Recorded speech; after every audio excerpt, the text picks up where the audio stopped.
7:45. Actually, speaking of jobs, the government's furlough scheme, let's stick with the topic, it has paid, for 80% now of some workers' wages, but it comes to an end in October. And while that's a few months away, many furloughed workers are taking the opportunity now to improve their skills and their employment projects, because 7 out of 10 of them think they won't have their current job in a year's time. It's a real sign of how tough the employment market has become because of the coronavirus pandemic. Well, the charity Good Things Foundation says that just under half, 45% of furloughed workers have already started or are planning to start job hunting.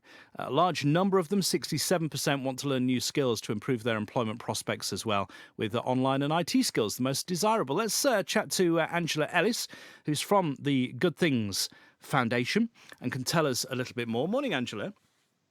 Morning, Sean. Now, you've done some research. I dipped into a couple of the figures there. Tell us a little bit about what you've been doing. Yeah, so we've got a website called makeitclick.com, and what people can access on there is free digital skills. So we've pulled those together from lots of different sources, so from Google, from Zoom, and people can go on there and find skills that are right for them at this time. Like you've said already, people are concerned that they won't have that job in a year. And so they can go on, they can find the things that are right for them. People want to develop those skills, so they've got more to add to their CV. So if they do need to change employers, then they can have the right skills that employers are looking for right now. So they go online, they can check out what's available, and also they can find face-to-face support once lockdown ends. And at the moment, there will be someone at the end of a phone or via video conference that will help them develop those skills. And of course, it's important, isn't it, that we all really look at upskilling and look at this because, rather than leaving it too late, it's much better to start doing that now. Yeah. And with people who are furloughed, there's only 4% of those who have been furloughed that are not concerned about their longer term job prospects. So it's clearly a worry for people that they want to develop the skills. They want to make sure that they've got the right things available for them, but also to help them do the job right now. So, we've all had to work in different ways. Those of us that aren't furloughed, we know that how we work has changed. And what we're finding through the website is that people want the day-to-day office skills the most. So they want to develop the skills in those areas. So it's things like using documents, using spreadsheets, how to use a calendar online, all those kinds of practical things that help you in the workplace are what people want to develop. It isn't the high-tech stuff, so it isn't coding, it isn't AI. Clearly there's people who do want to do that, but most people want those practical skills. Has it surprised you just how many furloughed workers at the moment are concerned about the future? Yeah, it's really surprised us. We know that people want to develop those skills, but yeah, it's really surprised us that the number of people, like you said at the beginning of this interview, 7 in 10 furlough workers are concerned that they won't have that job in a year. And people are starting to plan. They're starting to think about what they can do when they do need to start job hunting, if they do need to do that. So yeah, it's really surprised us the number of people who want to develop those. But as a charity, it's something that we've always done. We've always supported people to develop the digital skills. I think the surprising bit is just what people want to learn. So as I said already, it's those practical things that people are interested in. It's not the high tech stuff. You touched on it there. Just tell us a little bit about the Good Things Foundation. Yeah, so we're a digital social inclusion charity, and what that means is that we have a network of centres that we work with across the country, and they people can walk into those centres ordinarily, go in, and they can use websites that we've developed called Learn My Way and makeitclick.com, and on those they'll find the digital skills. So normally it would be a centre worker who would support someone to go through those, but they're all available online at the moment and people can go and access them themselves.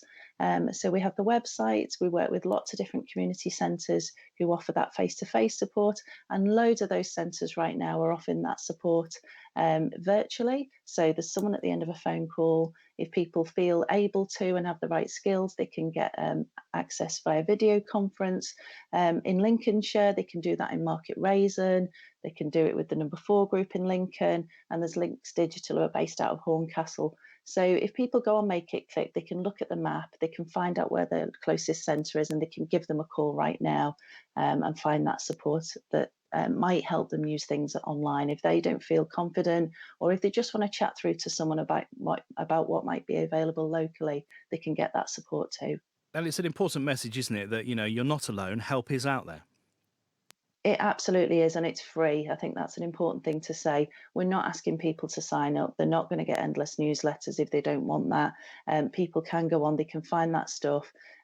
We've done a lot of that hard work for people, so we know that going through a search engine and trying to look for training online can be daunting for people, especially if it's something that's new to them. So by going to makeitclick.com, they can find that. Stuff that's out there, and we've put things on there that don't require lots of endless subscriptions to things. There's not lots of adverts on there. We've tried to pull together the best resources that are out there, because there's millions of different things that people could start looking for. So we've pulled together the things that people have told us are most right for them right now. You admitted, it was surprising how many were concerned. You must be pleased, though, that 67% already are showing they want to learn new skills and improve those skills. So that's heartening, isn't it? That they are already getting encouraged to do that. Oh, absolutely. It's really important to people, Sean. So, and what people are doing is they may have some basic skills in using spreadsheets, but they want to develop those further. So it isn't all people who are completely new to this. It's people who are just a little bit concerned that they want to develop those skills further. They want to get ahead of the game. They want to make sure when they do go back to work, they can do that in the best way for them. And if they do need to start looking for further job opportunities, that their CV is as attractive as it can. So people are using this time wisely.